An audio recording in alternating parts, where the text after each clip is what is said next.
সঞ্চয়পত্রের মুনাফার হার কমিয়েছে সরকার। আগামী 6 মাসের জন্য নতুন হার কার্যকর থাকবে।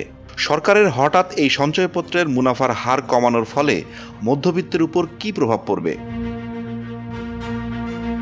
বাংলাদেশে বিনিয়োগের জনপ্রিয় মাধ্যম হলো সঞ্চয়পত্র। মধ্যবিত্ত পরিবারগুলোর আয়ের একটি অংশ আসে সঞ্চয়পত্রের মুনাফা থেকে। কয়েক বছর ধরে দেশের অর্থনীতিতে উচ্চ মূল্যস্ফীতি অব্যাহত আছে। উচ্চ মূল্যস্ফীতির সঙ্গে লড়াই করে অনেক পরিবারের ভরসা ছিল সঞ্চয়পত্র। ফলে সঞ্চয়পত্রের মুনাফা কমানোর সিদ্ধান্ত একটি বড় ধাক্কা তাদের জন্য।